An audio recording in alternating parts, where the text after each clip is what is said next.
कुणाल गांजावाला ने अपनी फिल्म रणवीर के गाने की रिकॉर्डिंग। उनके गाने के बोल है जाने की मुझको अच्छा लगा। गाने के बोल लिखे हैं राजन ने और लिरिक्स दिया है योगेश ने। आइए इस गाने की रिकॉर्डिंग की देखते एक झलक। तुझसे ही जन्नते हैं, सजते हैं मन्नते हैं, तू मेरे दिल की दुआ, मंजिल तू ही रास्ता। की हिस्ट्री, राज कपूर साहब, ऋषि कपूर, शशि कपूर, शमी कपूर, तो गाना भी वैसा ही बहुत नशीला, बहुत ही एनर्जेटिक, बहुत ही रोमांटिक और काफ़ी अरसा हो गया इतना खूबसूरत गाना, इतने अच्छे शब्द का एक जो एक कॉम्बिनेशन है, बहुत ही मैच्योर ट्यून है, बहुत ही आसान ट्यून है पर बहुत ही मैच्योर ट्यून है। कहते ना कि गहराई बहुत है गाने में, शब्दों में, उसकी तर्ज में, और बहुत ही रोमांटिक गाना पर इमोशनल भी बहुत है। आजकल जो गाने आ रहे हैं कुछ अलग है या फिर बहुत अलग है, बहुत अलग है। ये बहुत अच्छा एक किस्सा हुआ। जब ये गाना मैंने सुना तब मैंने कहा यार इसकी गहराई तो संजय लीला बंसाली साहब के पिक्चर में जो गाने होते जो मैंने किए हैं, सावरिया में, गुजारिश में, तो इसमें ऐसी एक खुशबू है जो खामोशी के गानों में थी, जो संजय जी की पहली फिल्म थी। और इत्तेफाकन जब हम डायरेक्टर साहब से मिले तो वो संजय जी के असिस्टेंट रह चुके, हम दिल दे चुके सनम और खामोशी पर।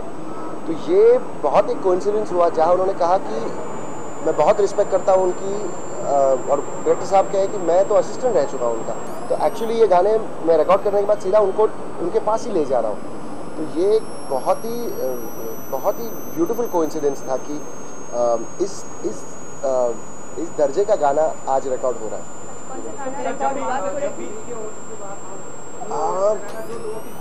ईश्वर करे, वैसे तो चन्नावे भी हुआ, बहुत सारे गाने हुए जो लोगों ने पसंद किए, पर ऐसा गाना मैंने अपने करियर में नहीं गाया आज तक। आज कौन सा गाना रिकॉर्ड हुआ, उसके बोल जरा सावरे नैनों में जादू भरा, दे। इसके मुखड़े का थॉट काफ़ी सिंपल है, पर अंतरे में जो गहराई राजन ने लिखी है वो रिकी के ट्यून को इतनी कॉम्प्लीमेंट करती, बहुत ही। बिकॉज अभी भी गाना मुझे मिला है, अभी मैंने गाया, अभी कंप्लीट भी नहीं हुआ, उसके बीच में प्रेस कॉन्फ्रेंस हो रहा है।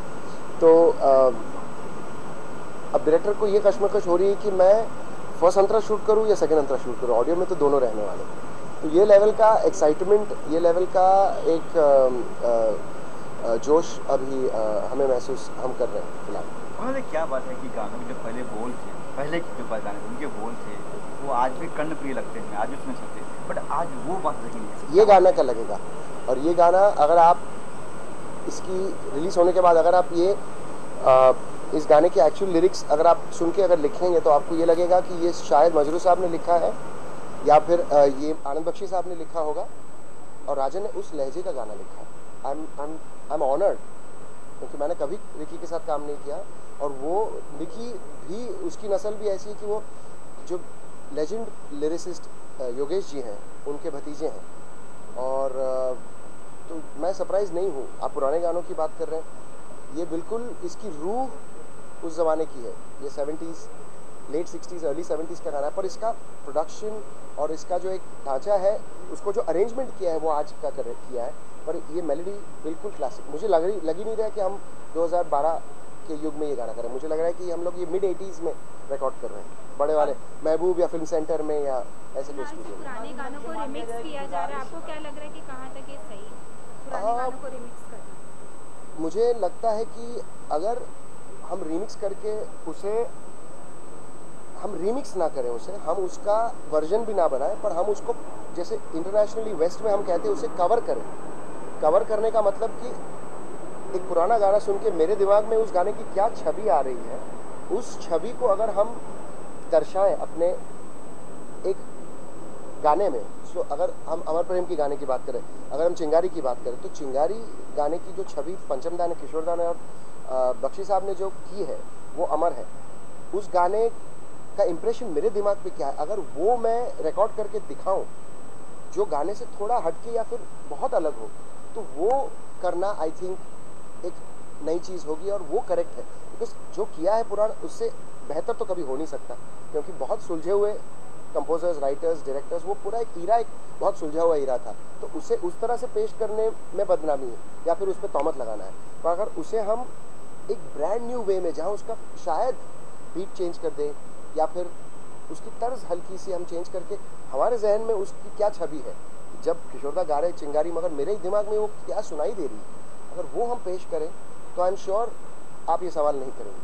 रेट्रो स्टाइल के गाने जो थे वो एल्बम के साथ जो आपने आज की जो आपने ये गाने काफी सुने हैं, इस तरह की उम्मीदें आपकी ऑडियंस आपकी फैन फॉलोइंग करती रही है, इसी तरह का कुछ अलग हटके मिलेगा? बिल्कुल, गुजारिश बहुत जिक्र किया गुजारिश का, और उसी तर्ज पे आपने इंसिस्ट भी किया कि जो उन्होंने असिस्ट किया है संजय लीला। यस यस, तो संजय लीला बंसाली का जो म्यूजिक को लेकर मतलब एक नॉलेज रहा है, जी पकड़ रही है, वो टच देखने को मिलेगा, आप ये कहना चाहते हैं? है, वो दिखने नहीं मिल रहा, वो दर्जे का म्यूज़िक है ये। क्योंकि आपने उनकी पहली फिल्मों में असिस्ट किया है, तो इन्होंने क्या किया है कि मैं इतना खुश हूँ, क्योंकि अच्छा गाना ज़रूरी ना हो कि इतना आसान हो कि 4 दिन में आदमी भूल जाए। ये इडियट प्रूफ गाना है जिसे कहते हैं। ये गाना इतना अच्छा है कि ये क्रिटिक्स को भी और म्यूज़िक समझने वालों को भी अच्छा लगेगा। अच्छा गाना इसका मतलब ये नहीं कि इतना सिंपल हो कि एक हफ्ते के बाद आप उसके बारे में सोचे भी ना। आजकल के गाने ये हो गए हैं कि अनफॉर्चुनेटली, और हम वो गाने गा रहे हैं, just because the song is simple doesn't mean it's good.